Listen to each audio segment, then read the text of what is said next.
welcome back to my channel. Today we continue our chapter number 3 of class 9 history, Nazism and the rise of Hitler. So I hope आपको अभी तक सारा chapter समझ आया होगा. हमने प्रीवियस वीडियोस में देखा है किस तरीके से नाजी और हिटलर का राइज हुआ, देन उसकी क्या आइडियोलॉजी थी, देन कैसे हिटलर की वजह से एक सेकेंड वर्ल्ड वॉर स्टार्ट हुआ and Germany second world war में इन्वॉल्व था. अगर आपने प्रीवियस वीडियोस नहीं देखी है तो आपको लिंक डिस्क्रिप्शन में मिल जाएगा. सो आप पहले प्रीवियस वीडियोस देख ले, देन इसके बाद ये वाला पार्ट देखिए.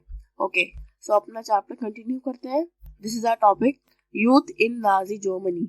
इससे पहले हमने नाजी आइडियोलॉजी देखी थी एंड नाजी का वर्ल्ड व्यू देखा था कि एक्चुअल में हिटलर एंड नाजी उसके पार्टी जो थी वो क्या चाहती थी, कैसा वर्ल्ड को देखना चाहती थी. हमने देखा था वो लोग चाहते थे कि सिर्फ एक रेस रहे, वो भी प्योर जर्मन आर्यंस. बाकी सब को वो कहते थे कि ये अनडिजायरेबल है, इनको रहना नहीं चाहिए, पेरिश हो जाना चाहिए. सो उसी का ये दूसरा टॉपिक है, यूथ इन नाजी जर्मनी. मतलब अब हमें देखना है कि जर्मनी में यूथ के साथ कैसा ट्रीट किया जाता था, क्या इनको अच्छा माना जाता था या नहीं. हमारा पहला पॉइंट कहता है हिटलर जो था वो बहुत ही ज्यादा इंटरेस्टेड था यूथ में अपनी कंट्री के. ना वो इंटरेस्टेड क्यों था, उसका ये कहना था कि एक स्ट्रॉन्ग सोसाइटी, वो भी एक स्ट्रॉन्ग नाजी सोसाइटी तभी बन सकती है जब हम बच्चों को नाजी आइडियोलॉजी बताएंगे. मतलब जब हम किसी छोटे से बच्चे को नाजी आइडियोलॉजी के बारे में बताएंगे और वो बचपन से बड़े होने तक उसी के बारे में सोचेगा, उसी के बारे में सुनेगा, तो फिर वो उसी तरीके से बड़ा होके सेम आइडियोलॉजी सेम पाथ पर चलेगा जैसे कि नाजी चलते हैं. तो ये इनका कहना था. तो इसके लिए इन्होंने क्या किया, सारे स्कूल को क्लीन अप किया एंड बिल्कुल प्योरीफाई कर दिया. ना किन लोगों से प्योरीफाई किया, किन लोगों से क्लीन किया, इसका मतलब यहाँ पे ये है कि टीचर्स जो कि ज्यूज थे या जिप्सीज या अनडिजायरेबल कास्ट से थे, रेस से थे, तो उनको हटा दिया गया एंड स्कूल को प्योरीफाई किया. उसमें नाजी थिंकिंग के जो टीचर्स थे उनको रखा गया. जैसे हमारे पॉइंट में बोला है, पॉलिटिकली अनरिलायबल डिसमिस, मतलब जो पॉलिटिकली अनरिलायबल थे, जो उनको लगता था कि ये हमारे साथ नहीं है, उनको डिसमिस कर दिया गया, उन्हें हटा दिया गया. एंड चिल्ड्रंस के साथ फर्स्ट सेग्रीगेट, मतलब बच्चों में भी अब अलग अलग कर दिया है, कोई मिक्सचर नहीं रहेगा.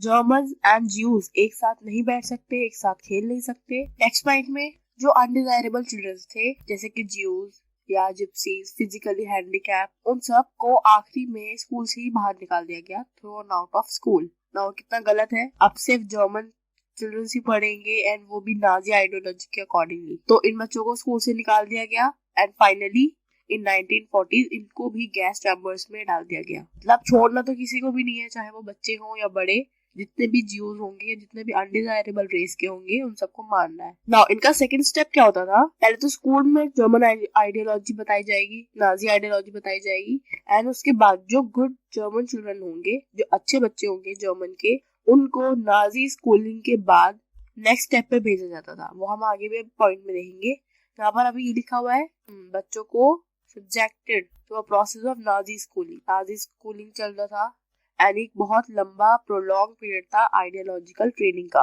बिल्कुल ऐसा ही है, अगर मान लो कोई फर्स्ट क्लास से 12 पास करता है स्कूल में और उसी में उसको नाजी आइडियोलॉजी ही के अकॉर्डिंगली सिखाया जाता है, तो कितना लंबा टाइम पीरियड हो जाएगा ये. एंड उसके बाद सेकंड स्टेप आपको बताऊंगी.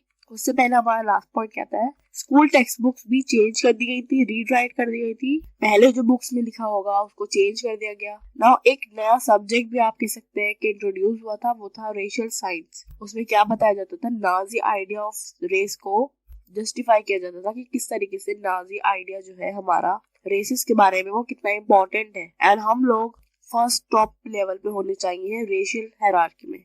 सो इस तरीके से बच्चों का माइंडसेट किया जाता था एंड हिटलर बहुत ही ज्यादा इंटरेस्टिंग था, बहुत ज्यादा वर्कआउट करता था यूथ के ऊपर. नेक्स्ट पॉइंट देखते हैं. सो यहाँ हमारा पॉइंट क्या कहता है, हमारा पॉइंट कहता है जो जियो स्टेरियोटाइप था वो मैथ्स की क्लासेस से भी बताया जाता था. मतलब इतना हद तक जियोस के खिलाफ बच्चों को कर दिया जाता था. डिफरेंट सब्जेक्ट, डिफरेंट बुक्स में भी इनके अगेंस्ट लिखा जाता था. इवन मैथ्स क्लासेस में भी इनको नहीं छोड़ा गया. स्टेरियोटाइप के बारे में मैथ क्लासेस में बताया जाता था. एंड चिल्ड्रंस को कैसा होना चाहिए, कहते थे कि चिल्ड्रन को लॉयल होना चाहिए, सबमिसिव होना चाहिए, जीव से हेट करना चाहिए एंड वर्शिप करनी चाहिए हिटलर की. सो ये सारी चीजें इनको बताई जाती थी. हिटलर बिलीव करता था कि बॉक्सिंग बच्चों को करना चाहिए. मतलब वो बॉक्सिंग का जो गेम था उस पर ज्यादा फोकस करता था. इसका ये बिलीव था कि ये बच्चों को एक तो हार्टेड बनाएगा, स्ट्रॉन्ग बनाएगा एंड मस्कुलिन बनाएगा. सो इसी वजह से काफी जगह ये भी दिया हुआ है कि इन्होंने बॉक्सिंग क्लासेस भी ज्वाइन करवाई थी, बच्चों से स्कूल में भी इंट्रोड्यूस करवाई थी.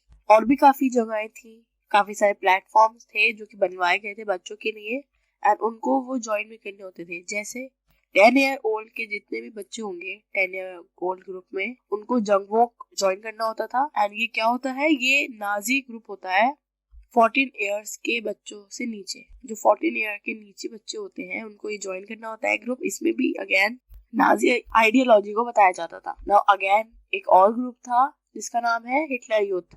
एक पूरी यूथ ऑर्गेनाइजेशन है। इसमें क्या होता था, 14 ईयर्स के जितने भी बॉयज होते थे उनको ये group Nazi youth organisation that is Hitler youth उसको ज्वाइन करना होता था, जहां पर इनको वॉर से वर्शिप करना सिखाया जाता था, aggressive and violence, condemn democracy, Jews से हेट करना, कम्युनिस्ट से, जिप्सी से एंड जितने भी अनडिजायरेबल कैटेगरी है उन सब से हेट करना, नफरत करना। सो ये स्टेप बाय स्टेप अलग अलग चीजें इनको सिखाई जाती थी from the age of 14 only. So कितने छोटे से ही इतनी बड़ी बड़ी बातें बताई जाती थी। तो एक जब वो जवान होगा बच्चा, एक प्रॉपर यूथ हो जाएगा, तो ऑफ कोर्स वो नाजी आइडियोलॉजी के आगे तो जा ही नहीं सकता। तो इसके बाद भी एक ग्रुप था जिसमें पूरी आइडियोलॉजिकल एंड फिजिकल ट्रेनिंग के बाद इसको ज्वाइन किया जाता था। इसका नाम है लेबर सर्विस एंड ये 18 ईयर एज के बच्चों के लिए होता था। सो आप देख सकते हैं 3 स्टेप्स में अलग अलग ग्रुप्स हैं। सबसे पहले जंग वॉक 10 इयर्स और बिलो 14, देन 14 ईयर बॉयज के लिए Hitler youth, and after that labour service जो कि 18 एंड अबव के लिए हुआ करता था। Youth league of Nazi was found in 1922। Okay, ये जो नाजी में यूथ लीग्स हैं वो कब फाउंड हुई थी, 1922 में, और 4 साल बाद इनका नाम बदल दिया था, इसका नाम हो गया था Hitler youth. So I hope आपको समझ आ गया किस तरीके से ये बच्चों को उनके माइंड को डिजाइन करते थे फ्रॉम द स्टार्टिंग। देखते हैं आगे और क्या क्या है। अब हमारा न्यू टॉपिक स्टार्ट होगा। सो ये हमारा नया टॉपिक है the Nazi cult of motherhood. Nazi Germany में मदरहुड कैसी होनी चाहिए, कैसी मदर्स की पोजीशन थी, विमेंस की पोजीशन थी। नाजी जर्मनी में ये कहा जाता था कि विमेंस जो है वो रेडिकली डिफरेंट है मेन से। ये कहते थे अगर बॉयज को aggressive, masculine and steel hearted होना चाहिए तो गर्ल्स को एक गुड मदर बनना है, उसको प्योर ब्लडेड आर्यन चिल्ड्रंस की देखभाल करनी है एंड अपनी सोसाइटी को बढ़ाना है। सो इस तरीके से इनकी थिंकिंग थी। और ये कहते थे गर्ल्स को प्योरिटी मेंटेन करनी है अपनी रेस की। एंड वो कैसे, उनको बोला जाता था कि आप जीव से या जितने भी अनडिजायरेबल रेस है उनसे डिस्टेंस बनाए रखना है, अपने घर को लुक आफ्टर करना है और अपने बच्चों को नाजी की वैल्यू बतानी है, नाजी थिंकिंग के अकॉर्डिंगली अपने बच्चों को बड़ा करना है। एंड हिटलर ये भी कहता था 1933 में, हिटलर ने कहा था in my state the mother is the most important citizen. Hitler ने ऐसा बोला था कि मदर जो है वो मेरी सोसाइटी की एक बहुत इम्पोर्टेंट सिटीजन है। लेकिन नाजी जर्मनी में सारे मदर्स के साथ इक्वली ट्रीट नहीं किया जाता था। ठीक है, हिटलर ने ये कहा था कि ये इम्पोर्टेंट है मदर का स्टेटस उसके स्टेट में, लेकिन ऐसा नहीं था। सारी मदर्स को एक जैसा ट्रीट नहीं किया जाता था। क्यों ऐसा क्यों होता था? क्योंकि जो मदर्स, जिन मदर्स के अनडिजायरेबल बच्चे थे, या तो कोई हैंडीकैप हो, या ज्यूज जैसे दिखता हो, या जिप्सीज जैसा दिखता हो, बेसिकली वो प्योर जर्मन आर्यन जैसा ना दिखता हो, उसको पनिश किया जाता था। एंड जिसके डिजायरेबल चिल्ड्रन होते थे, प्योर ब्लडेड आर्यन, बिल्कुल उसी जैसे लुक करते थे, उनको रिवार्ड किया जाता था, मतलब अवार्ड भी दिया जाता था। एंड इसी से रिलेटेड यहाँ पे बताया हुआ है ब्रोंज क्रॉस 4 चिल्ड्रंस की मदर्स को दिया जाता था, and silver for 6, gold for 8 और मोर। लास्ट पॉइंट कहता है एंड अगर कोई गर्ल या कोई वुमेन ज्यूस के साथ या पोल या रशियन के साथ कांटेक्ट बनाती है, करती है, उनसे बातचीत भी करती है, तो उसको पनिश किया जाएगा। और वो भी किस तरीके से, यहाँ पूरा एक प्रोसेस बताया हुआ है। वह paraded through the town with shaved head, blackened face and placard hanging around the neck announcing I have served the honor of nation। मतलब अगर ऐसा हुआ कि कोई गर्ल या कोई वुमेन ज्यूस, पोल या रशियन लोगों के साथ कांटेक्ट करती है या बातचीत भी करती है, जिसको हिटलर ने मना किया है, नाजी पार्टी ने मना किया है, उसको क्या किया जाता था, उसको उसके टाउन से निकाल दिया जाता था एंड उसको परेड टाइप का लेके जाया करते थे हर जगह, उसको दिखाते थे दूसरे सिटीज में, दूसरे टाउन्स में। उसका हेड शेव्ड होता था और उसके फेस पे ब्लैक कलर लगा दिया जाता था एंड वो ये अनाउंस करती थी कि मैंने अपने नेशन के साथ गलत किया है, मैंने उनका ऑनर नहीं किया। तो इस तरीके से कुछ वुमेन की सिचुएशन थी एंड मदरहुड नाजी पार्टी में, नाजी जर्मनी में इस तरीके से चलता था। Another topic the art of propaganda, मतलब अपना नाजी जो था, हिटलर के जो आइडियाज थे वो किस तरीके से स्प्रेड होते थे। यानी जितने भी अनडिजायरेबल कास्ट को, रेस को मारते थे, क्या ये अपनी स्पीच में या ऑर्डर में इन्हीं यूज का वर्ड करते थे बिना किसी डर के? ऐसा नहीं था, एक पूरा प्लान वे में ये लोग यूज करते थे मीडिया को एंड अपनी लैंग्वेज को। जैसा हमारा फर्स्ट पॉइंट भी कहता है, Nazi regime use language and media with care. बहुत ही ज्यादा केयर के साथ लैंग्वेज एंड मीडिया का यूज होता था, जिससे बिल्कुल भी पता नहीं चले लोगों को जो थोड़ा बहुत एजुकेटेड है या बाहर किसी कंट्री को, that what was happened. Second point ये कहता है, Nazi never use the word kill और मर्डर। कभी भी इन्होंने मर्डर एंड किल वर्ड का इन्होंने कभी भी यूज नहीं किया अपने किसी भी ऑफिशियल कम्युनिकेशन में या ऑर्डर में। अलग अलग टर्म्स यूज किए जाते थे अलग अलग मीनिंग के साथ, जैसे कि मास किलिंग का मतलब होता था स्पेशल ट्रीटमेंट, ये वर्ड यूज किया जाता था। Final solution, selection and disinfection, जितने वर्ड्स थे इस तरीके से वर्ड यूज किए जाते थे मास किलिंग या ज्यूस को गैस चैम्बर में छोड़ने के लिए, उनको मारने के लिए, इस तरीके से वर्ड यूज किए गए हैं डिफरेंट टर्म्स डिफरेंट मीनिंग के साथ। जैसे इवैक्यूएशन का मतलब deporting people to the gas chamber.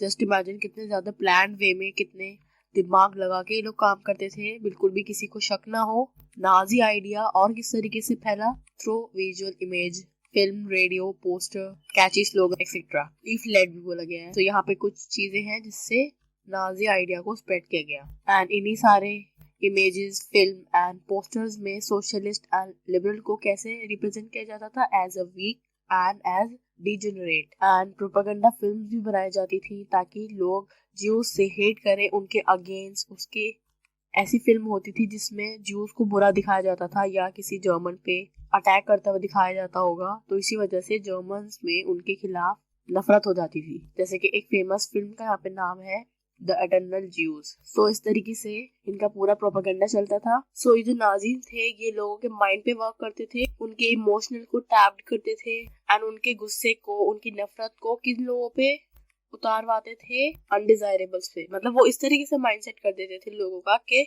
जितने भी कुछ गलत काम होंगे उनका जिम्मेदार ये अनडिजायरेबल्स को समझे, ज्यूज को, जिप्सीज को, हैंडीकैप्स को एंड एक्सेट्रा। सो इसी तरीके से कुछ एफर्ट्स लगाए जाते थे, लोगों से अपील्स की जाती थी डिफरेंट सेक्शंस के आपको इन लोगों से अलग रहना है, अदरवाइज हमारी सोसाइटी बिल्कुल अनप्योर हो जाएगी। अभी हम अपनी सोसाइटी को प्योरीफाई कर रहे हैं, इन लोगों ने काफी गलत किया हमारे साथ हमारे पास्ट में, ये लोग किसी को कुछ बताते नहीं है। तो इस तरीके से कुछ माइंडसेट किया जाता है लोगों का। एंड ये लोग कौन होते होंगे जो कि इजीली इनकी आइडियाज के अंदर आ जाते होंगे, इनकी बात मान लेते होंगे?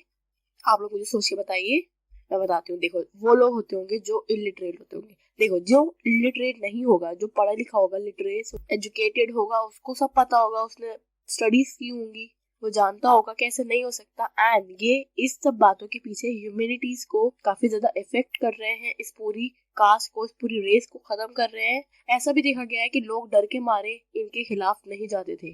काफी लोगों को पता भी होता था कि ये लोग गलत कर रहे हैं, ज्यूज ऐसा कुछ नहीं किया है, सबको जीने का हक है, लेकिन ये लोग इनके डर की वजह से काफी चुप रहते थे। सभी हमें देखने को मिला है। तो अभी तक आपको समझ आया? अभी तक हमने जितना भी किया है वो पूरा नाजी प्रोपेगेंडा था, किस तरीके से ये लोग आइडियाज को माइंडसेट किया जाता था, कौन इनका बड़ा सबसे ज्यादा हथियार था, यूथ, चिल्ड्रंस, बॉयज को एंड गर्ल्स को अलग अलग किया गया है, उनके अलग अलग काम उनको दिए गए हैं। सो हम जल्दी से अपना ये वाला टॉपिक भी देख लेते हैं, ordinary people and crime against humanities. जैसे कि मैंने आपको बताया, डिफरेंट आइडियाज के लोग होते हैं, काफी सारे ऐसे जो कि मान जाते हैं नाजीज आइडिया को, नाजी आइडियोलॉजी के साथ ही वो चलते हैं। एंड कुछ ऐसे नहीं होते हैं, वो नहीं मानते कि हाँ कुछ गलत जरूर हो रहा है, लेकिन अपनी आवाज नहीं उठाते। वैसे हमें यहाँ दिया हुआ है, फर्स्ट पॉइंट कहता है, many saw the world through Nazi eyes. मतलब काफी ऐसे थे जो कि नाजीज आइज से वर्ल्ड को देखते थे और उन्हीं की माइंड में, उन्हीं की लैंग्वेज में बोलते थे, और ये बिलीव करते थे कि नाजिज्म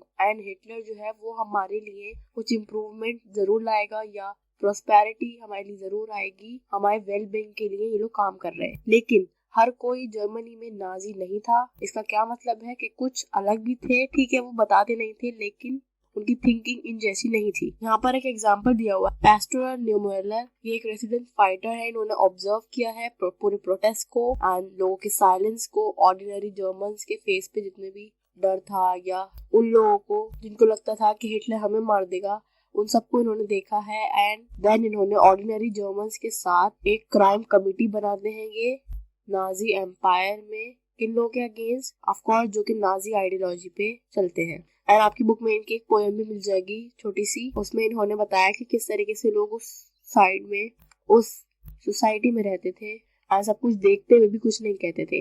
नेक्स्ट पॉइंट हमारा कहता है, जब कोई स्टेरियोटिपिकल इमेज पब्लिश होती थी नाजी प्रेस में, तो जर्मन में जितने भी ज्यूज रहते थे तब तक वो बहुत ज्यादा हॉन्टेड हो जाते थे, डर जाते थे उस इमेज से। और गैस चैम्बर में जाने से पहले उन्हें लगता था कि अब हिटलर हमें गैस चैम्बर में छोड़ देगा, ये जरूर कोई एक उसका स्टाइल है अनाउंस करने का। तो उस गैस चैम्बर में जाने से पहले वो खुद ही अपने आप को मार देते थे। So this is all about ordinary peoples and humanities. आपने एक इम्पोर्टेंट टर्म जरूर सुनी होगी, होलोकॉस्ट। वो क्या था हम अभी देखते हैं जल्दी से, बहुत इंपॉर्टेंट भी है और बहुत छोटा टॉपिक भी है ना। हम जल्दी से होलोकॉस्ट के बारे में देख लेते हैं। हमें इन सब के बारे में कब पता चला कि हिटलर या नाजी ज्यूज के साथ क्या कर रहे हैं एंड जर्मनी में क्या हो रहा है, ये सिर्फ हमें वॉर के बाद पता चला। जब वॉर में जर्मनी डिफीट कर जाता है तो हमें पता चला कि क्या अंदर हॉरर चल रहा था कंट्री के।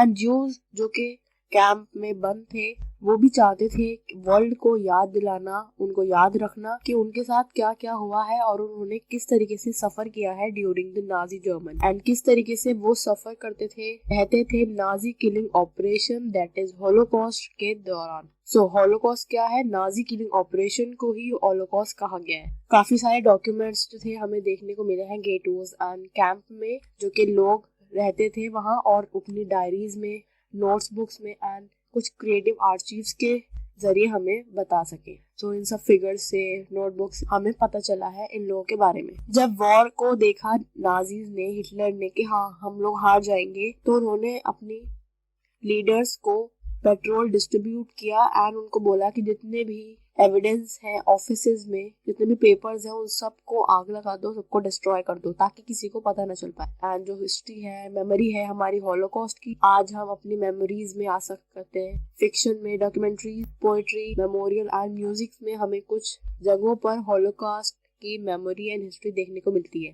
एंड जितना भी है ये ट्रिब्यूट है उन लोगों के लिए जो उस वक्त रजिस्ट करते थे, एंड एक एम्बैरेसिंग रिमाइंडर है उन लोगों के लिए जो कि सब कुछ देखते भी रहे, अदरवाइज उन्होंने कुछ भी क्वेश्चनिंग नहीं। एंड उन लोगों के लिए वार्निंग भी है जो कि चुपचाप देखते रहे एंड उन लोगों ने कुछ ऐसा नहीं किया कि हम इसके अगेंस्ट प्रोटेस्ट करें, अदरवाइज अगर वो चुप रहेंगे तो आगे आने वाले टाइम में उनके साथ भी ऐसा कुछ हो सकता है। सो आई होप आपको वीडियो समझ आई होगी, अच्छा लगा होगा। चैप्टर काफी इंटरेस्टिंग है एंड इम्पोर्टेंट भी है। अगर आपको कोई डाउट है आप मुझे कमेंट सेक्शन में पूछ सकते हैं। Thank you so much for today. Don't forget to like and subscribe my video.